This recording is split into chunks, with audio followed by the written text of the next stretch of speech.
Қайырлы күн баршаңызға. Сіздермен бірге Әйгерім Серікқызы. Мен сіздерге бүгін осындай тоқымалы жіптен жүрекше сумка тоқып үйрететін боламын. Яғни керекті заттар: крючок 2 номерлі. Содан кейін қалауларыңыз бойынша әртүрлі жіптен тоқи беруге болады. Менде иран жібі 2 қабатталған. Осы иран жіптен тоқитын боламын.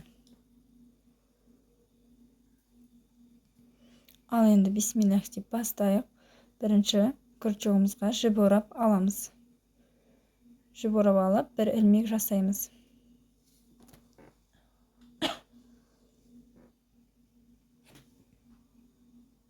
Содан кейін тағы да осылай 4 ілмек тоқитын боламыз. Тоқыдық. Енді крючогымызға жіп ораймыз. Соңғы басындағы тоқыған тордан крючогымызды өткіземіз.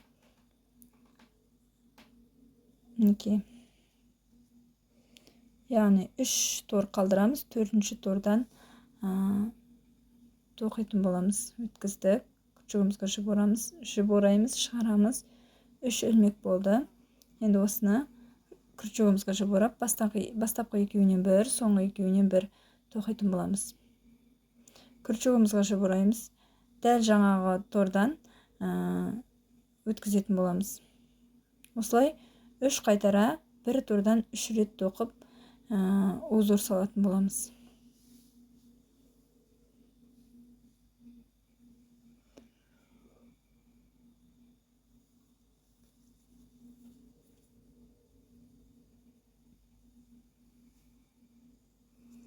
Тоқыған кезде, яғни ілмектеріңізді кішкене бостау етіп тоқығандарыңыз дұрыс. Себебі қатты етіп тоқсаңыздар, тоқуға ыңғайсыздау болады.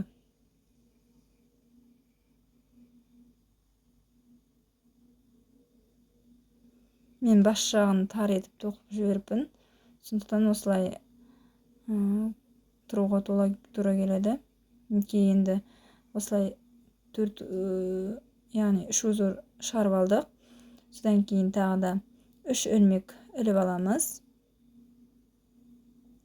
Айналдырамыз, крючогымызға жіп ораймыз. Енді соңғы ең бірінші тордан крючогымызды өткіземіз.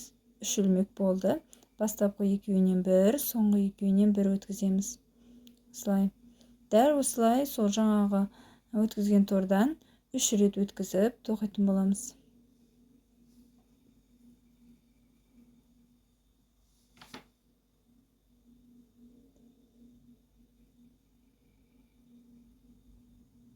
Содан кейін бір ілмек іліп аламыз. Крючогымызға жіп ораймыз.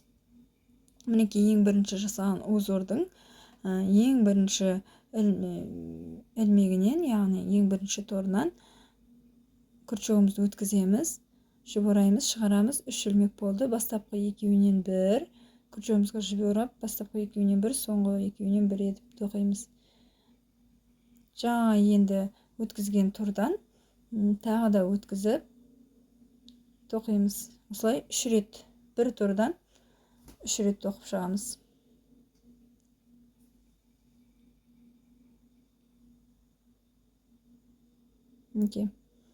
Енді 3 ілмек жасап аламыз. Содан кейін бұрамыз. Енді крючогымызға жіп ілеміз. Жаңағы ең бірінші тордан өткізіп, дәл осылай 3 узор шығарып аламыз.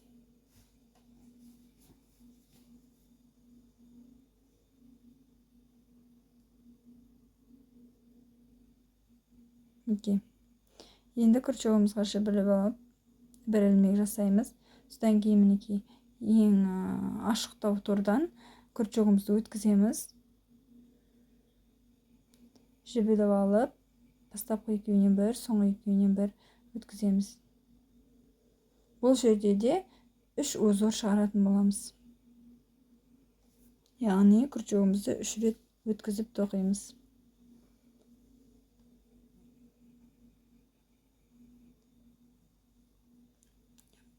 Содан кейін әрбір узордан кейін бір ілмектен іліп отырамыз. Соңғы тордан өткізіп Бұл жерде енді біз 4 узор шығарамыз. Яғни 4 рет өткізетін боламыз. Бір турдан 4 рет өткіземіз. Мінекей. Бізде сонда 3 бұрышты болып шығу керек. 3 ілмек іліп аламыз. Мінекей бізде осындай 3 бұрышты пайда болу керек.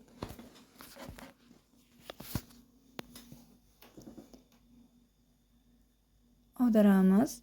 Күршігімізге жіп ораймыз. Енді жаңағыдай, дәл жаңағыдай ең бірінші тордан өткіземіз. Бастапқы екеуіне бір, соңғы екеуіне бір етіп тоқимыз. Осылай бір тордан 3 рет тоқып шығамыз.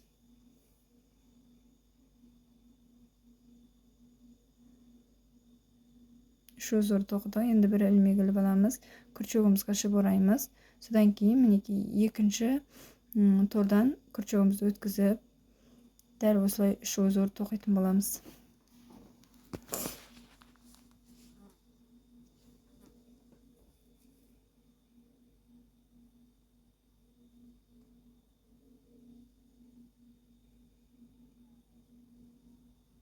Bir ілмек іліп алдық. Енді үшінші тордан күршігімізге жіп ораймыз. Үшінші тордан өткіземіз күршігімізді.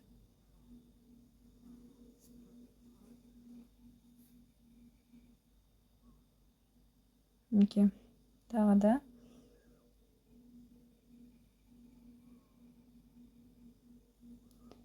күршігімізді бір ілмек жасап аламыз. Содан кейін күршігімізге жіп ораймыз. Соңғы узордың торынан күршігімізді өткізіп, 4 рет, бір тордан 4 рет өткізіп шығамыз.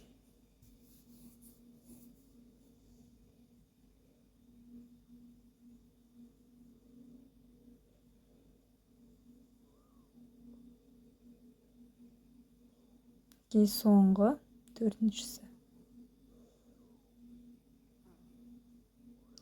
Тағы да 3 ілмек іліп аламыз. Айналдырамыз. Әрі бір қатарда тоқыған сайын бір тор артық шығу керек. Бізде 3 тор бар ортамызда. Осылай 8 тор шығаратын боламыз. 3 ілмек жасап алдық. Бір күршігімізді күршігімізге ораймыз. Содан ең бірінші тордан осылай 3 узор шығарып тоқитын боламыз.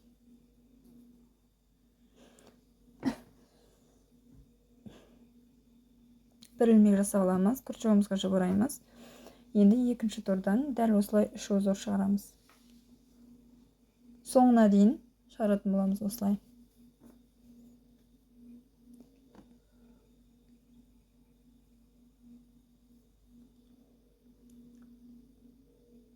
Бір ілмек жасап аламыз.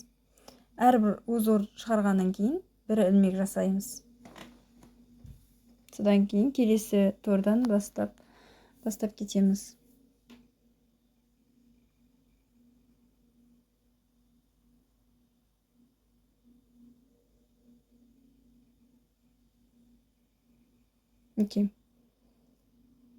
Бір ілмек жасап аламыз. Күршігімізге жіп ораймыз. Енді біз келесі торды тоқимыз.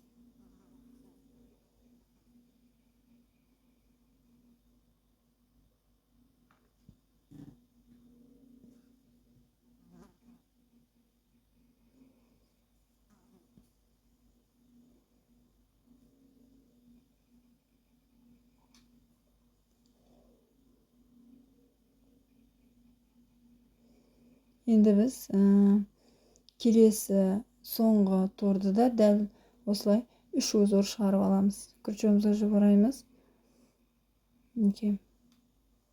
Соңғы ілмектен шығарамыз күршігімізді. Сол жерден 3 узор шығарып бекітеміз.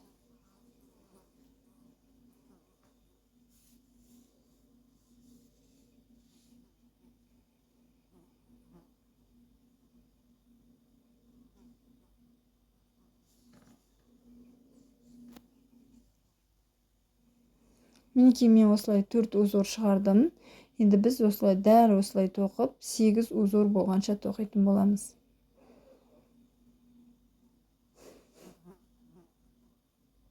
Үш ілмек соңғысында тоқып болғаннан кейін үш ілмек жасап алдына қарай бұрып аламыз.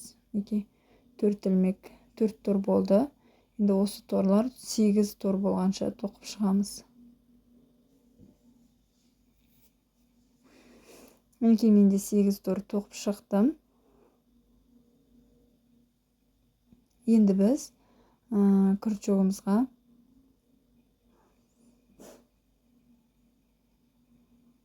үш ілмек тоқып аламыз.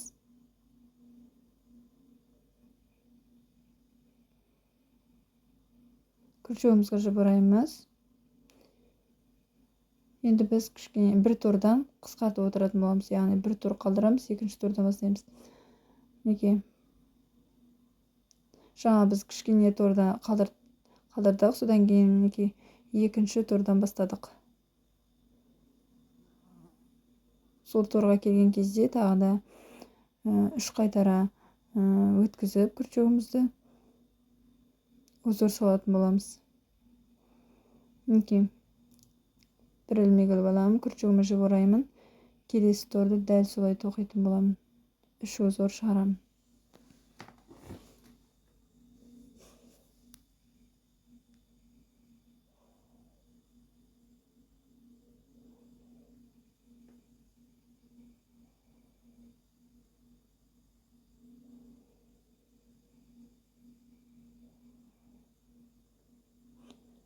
Енді күртшөгіме жіп ораймын. Осылай үш торды осылай дәл осылай қарапайым үш узормен тоқимыз.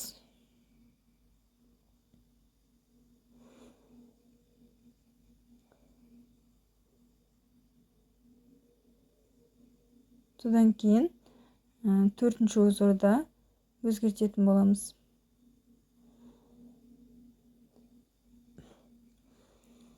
Яғни төртінші узорда біз үш ілмек іліп тоқитын боламыз. Үш ілмек іліп алдым, содан кейін күртшөгіме жіп ораймын.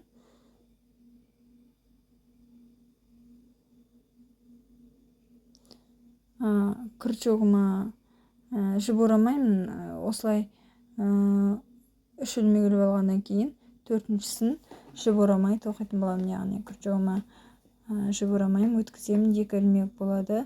Күртшөгіме жіп орап, осы екі ілмектен бір өткіземін. Содан кейін үш ілмек тағы да тоқып аламын. Енді біз күртшөгімізге жіп орап, келесі тордан өткізетін боламыз күртшөгімізді.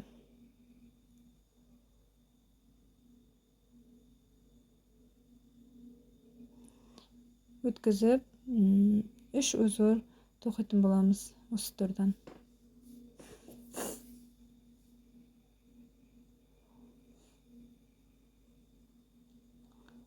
Енді бір ілмек іліп аламыз, күртшөгімізге жіп ораймыз. Бастапқы екеуінен бір, соңғы екеуінен бір тоқып шығатын боламыз.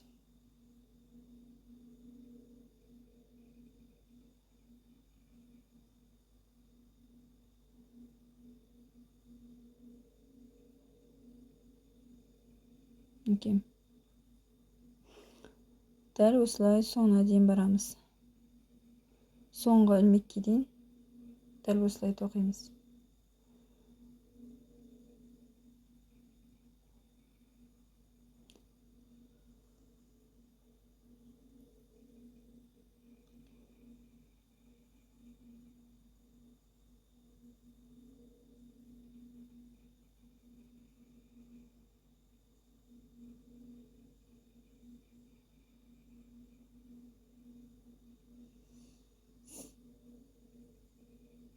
Мінекей соңғысына келдік. Соңғысында біз күртшөгімізге жіп ораймыз. Бір ілмек іліп аламыз, күртшөгімізге жіп ораймыз. Соңғы тордан өткіземіз күртшөгімізді. Яғни бір узор шығаратын боламыз. Тек қана бір узор шығарамыз. Мінекей содан кейін 3 ilmek ilip alamыз. Аударамыз.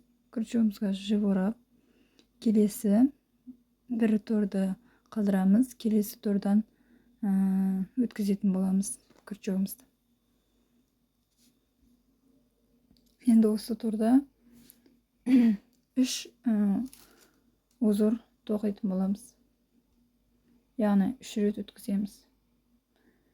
Бір ilmek ilip alamыз, күрчегімізге жіп ораймыз. Тағы да келесі тордан 3 узор тоқимыз.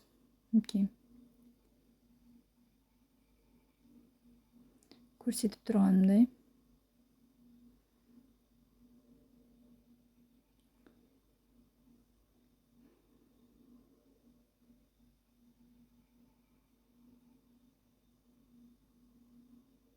Үшіншісін тоқыдым. Енді күрчегіме жіп ораймын. Содан кейін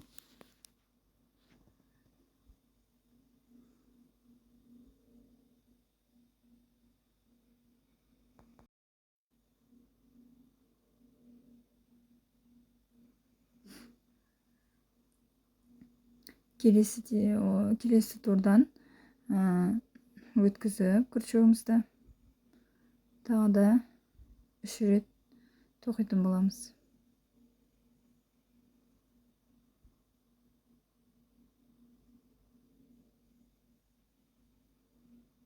Енді осы жерге келген кезде біз жаңа біз 3 тордан бастадық, енді біз 5 тор тоқитын боламыз. 5 тор тоқыдық. Енді жаңағы 3-3-тен 2 рет тоқыдық қой, соның ортасындағы тордан өткіземіз күрчегімізді. Ешқандай күрчегімізге жіп орамаймыз. Өткіземіз, содан кейін жіп орап күрчегімізге екеуінен бір өткіземіз. Осылай. Тағы да 5 рет тоқып аламыз, яғни 5 ilmek тоқимыз. Содан кейін алдыңғы торды тастаймыз, екінші тордан бастайтын боламыз. Осы жерде біз тағы да 3 рет узор салып тоқимыз.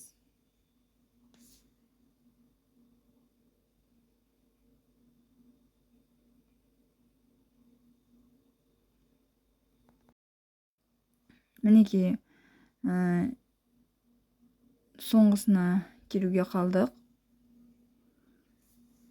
4 узор тоқып аламыз алдыңғы торда.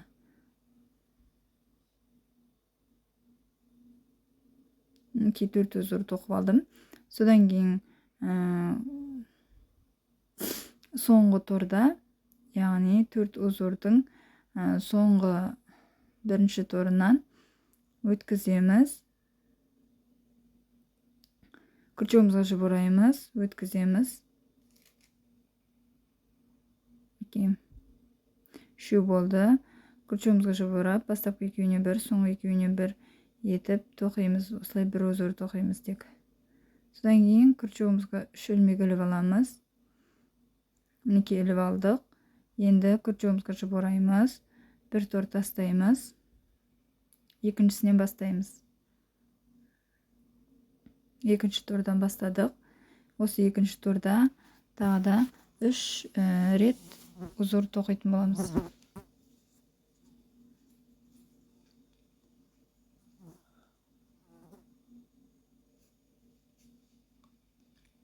Бір ilmek ilip аламыз, күрчегімізді жіп ораймыз күрчегімізге.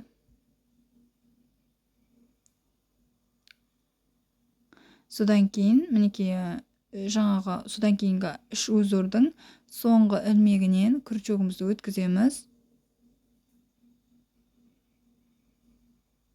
Яғни үлкен тордан емес, 3 рет тоқылған узордың соңғы ilmегінен күрчегімізді өткізіп,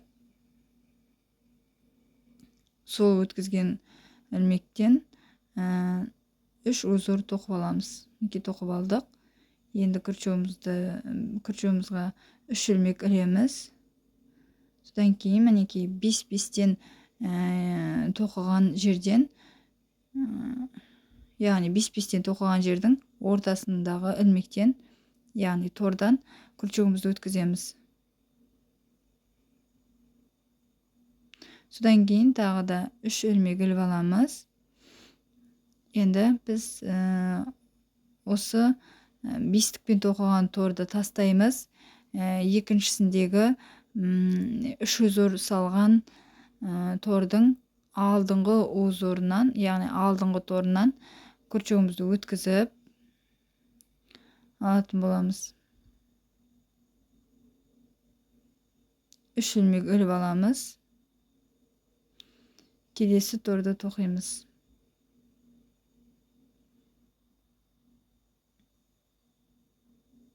Келесі торды да 3 рет өткізіп тоқитын боламыз күрчігімізді.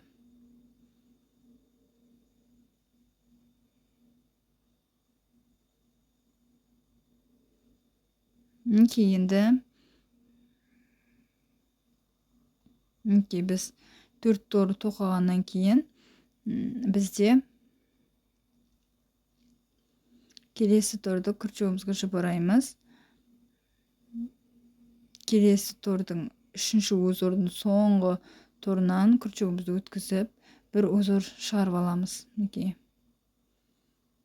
Енді тағы да. Енді біз осы тордың, яғни үлкендеу тордан күрчігімізді өткізіп, бір ілмек іліп аламыз.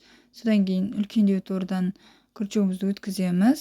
Екеу болады. Күрчігімізді жыбырап, екеуіне бір өткіземіз. Содан кейін 3 ілмек іліп аламыз. Күрчігімізді жыбыраймыз. Осы жаңағы үлкен тордан емес, оның үстіндегі кішкене тор болады, тор пайда болады бізде жаңа тоқыған жерде. Сол тордан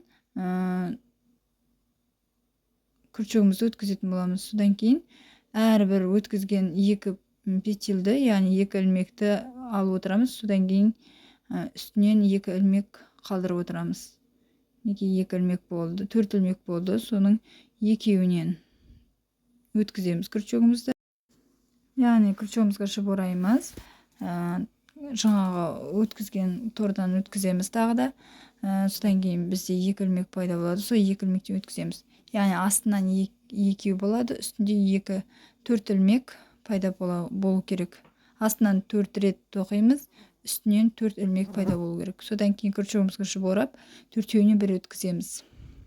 Содан кейін 2 үлкен тордың ортасында кішкене тор көрініп тұрады негізі тоқыған барысында. Содан күрчігімізді өткіземіз. 2 ілмек болады. Күрчігімізге жыбырап, 2 ілмектен бір өткіземіз. Содан кейін біз 3 ілмек тоқып алатын боламыз.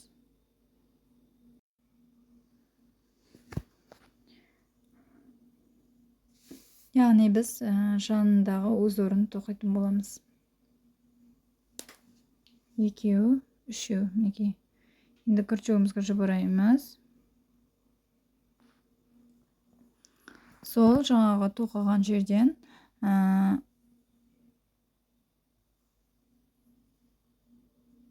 астыңғы торынан күрчігімізді өткізіп тоқитын боламыз. Күрчігімізге жыбыраймыз, өткіземіз. 2 болды.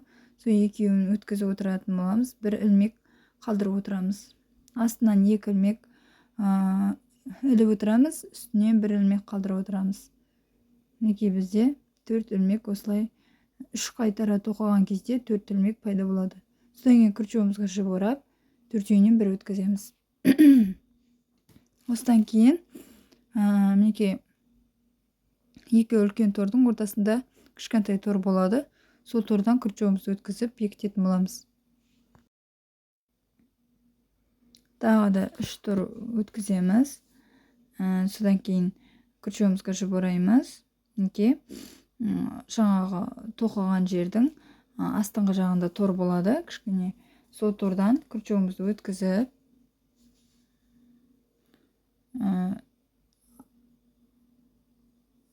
күрчегімізге жіп ораймыз, өткіземіз. Екеуінен бір өткіземіз жіпті.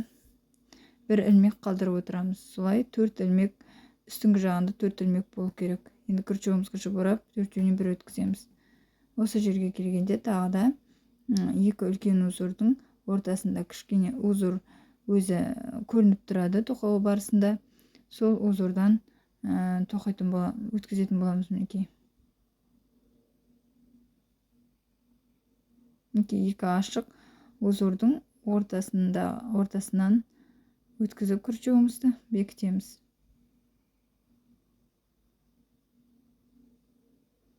Үш ілмек тоқып аламыз. Дәл осылай енді тоқитын боламыз.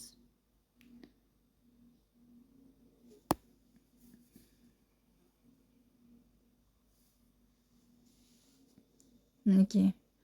Бастапқы тек екеуін өткіземіз жібіміздің. Күрчегімізге жіп ораймыз. Өткіземіз, аламыз жібімізді. 4-еу болады. Екеуінен бір өткіземіз. Мінекей.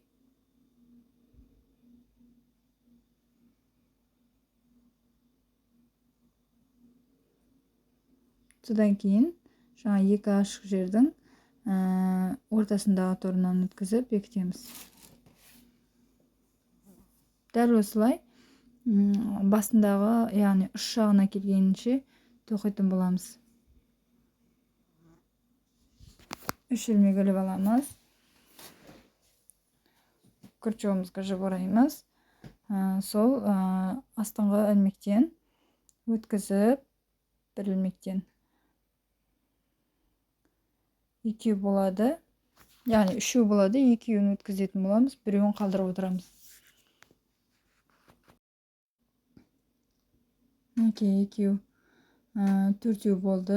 Енді күрчегімізге жіп орап, 4-еуінен бір өткіземіз.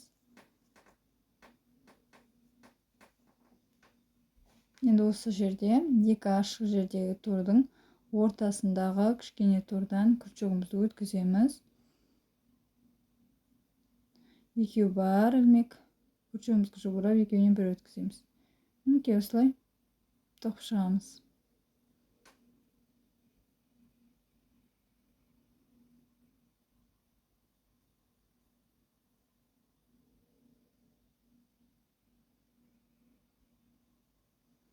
Өте оңай әдіспен тоқылады. Тез әрі оңай әдіспен тоқылатын сумка. Көп шығынды жоқ. Тек бір жіппен, бір крючок болса болғаны, қалған ешқандай заттар керек емес. Және осы заттармен осындай әдемі сумка шығарып тоқи аласыздар. Менің басқа да видеоларымды көру үшін лайк басып, комментарий жазып, қоңыраушаны басуды ұмытпаңыздар.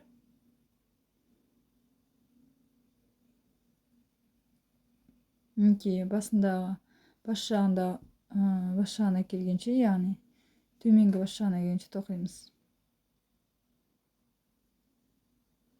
Мінекей тоқып келгенше тоқыдық, ұшына келгенше тоқыдық. Содан кейін осы ұшына келген кезде үш ілмек іліп аламыз.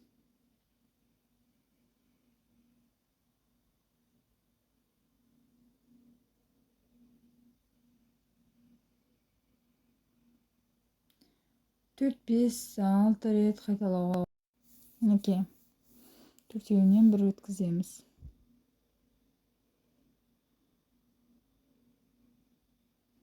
Енді біз күрчегімізге үш ілмек іліп аламыз.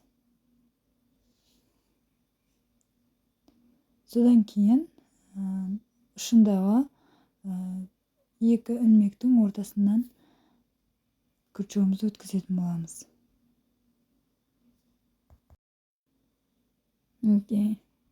Өткіздік.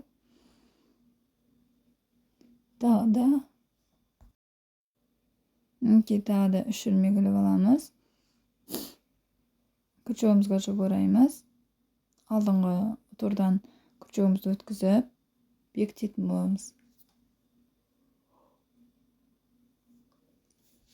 Дәл осылай 3 рет қайталайтын боламыз. Бастапқы екеуін ғана тоқимыз. Bir қатар, bir тор, яғни қалу керек. Осылай бір түрден өткізіп шығарамыз.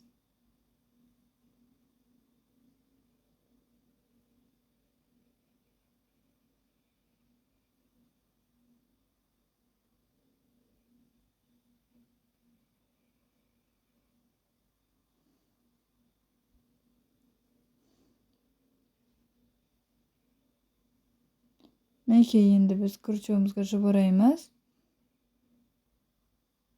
Екеуінен бір өткіземіз.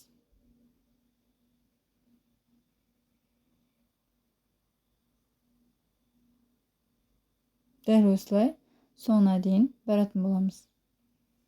Мінекей біз енді ортасына келген кезде, айта кететін жайт, осы жерде біз ортасына келген кезде біз күртеуімізге 3 ілмек жасап аламыз.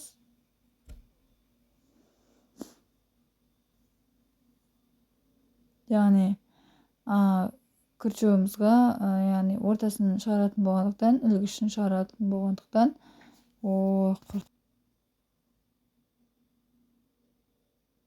мінекей тоқып шықтық 15 қатар.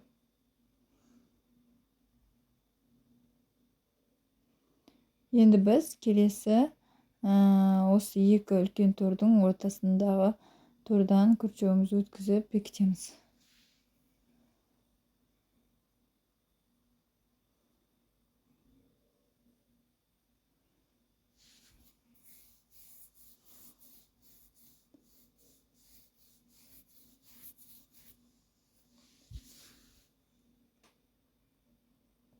Содан кейін 3 тор өткіземіз. Жанындағы тордан күртеуімізді өткізіп, алдыңғы екеуінен ғана өткізіп отырамыз.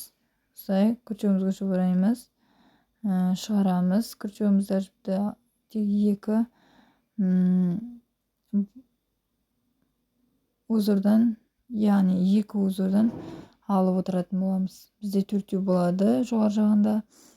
Сол күртеуімізге жыбырап, 4-іне бір өткіземіз. Енді біз ешқандай күртеуімізге жыбырамаймыз. 4 узордың алдыңғы бір узорынан күртеуімізді өткізіп алатын боламыз.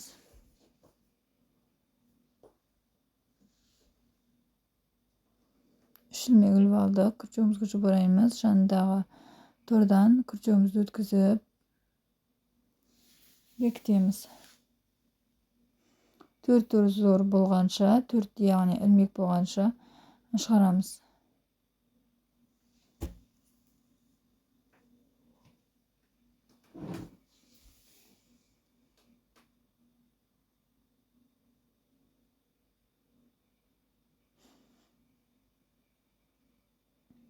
Мінекей 3 ілмек іліп алдым. Күртеуіме ораймын. Келесі торда дәл солай тоқитын боламыз.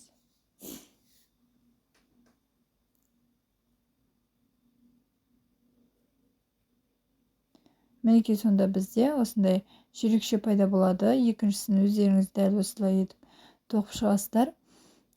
Содан кейін осындай арнайы жүрекшелер, аксессуарлар сататын жерде болады. Осындай жүрекшелер алып, қондырып қойсаңыздар болады. Сіздерге ұнайды деген сенімдемін. Енді біз қолын тоқитын боламыз. Мінекей күртеуімізге жыбыраймыз. Ілмек жасап аламыз. Бір ілмек, тағы да осылай 3-4 ілмек тоқитын боламыз. Содан кейін күртеуімізге жыбыраймыз. Соңғы тордан, яғни басында тоқыған тордан күртеуімізді өткіземіз. 3 ілмек етіп аламыз. Күртеуімізге жыбырып, бастапқы тек екеуінен ғана өткізіп отырамыз. Содан кейін күртеуімізге жыбырып, дәл жаңағы тордан өткізіп, 4 тор болады бізде. Содан кейін күртеуімізге жыбырып, тек бастапқы екеуінен ғана өткіземіз. Осылай ілмегіміз, жоғарыдағы ілмегіміз 4 болғанша. яғни 5 болғанша тоқитын боламыз. Астынан 5 тоқимыз, үстінен яғни астынан 4 зор шығарамыз. Сол кезде бізде үстінде 5 ілмек болады. Содан кейін күртшемізге жауырап 5-іне бір өткіземіз. Осылай тағы да ілмек аламыз. 5 ілмек етіп аламыз. Күртшемізге жауыраймыз. Соңғы мінекей басында ең бірінші тордан күртшемізді өткізіп, бастапқы екеуінен ғана өткізіп отырамыз.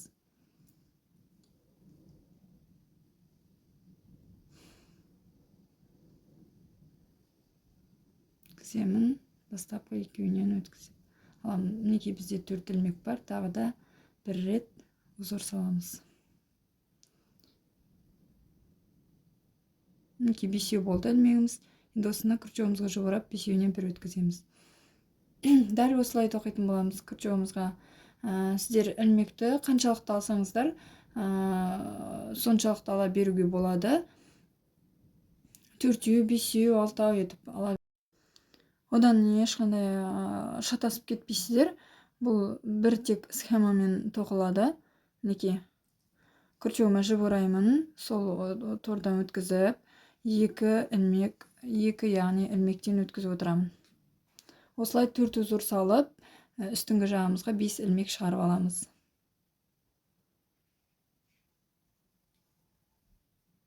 Енді күртшемізге жауырап 5-інен бір өткіземіз.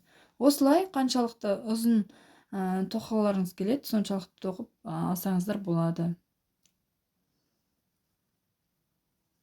Дәл осылай тоқып шығамыз. Қолын тоқыдық. Осындай әдемі сумка шығады. Сіздер де тоқып үйреніп алыңыздар.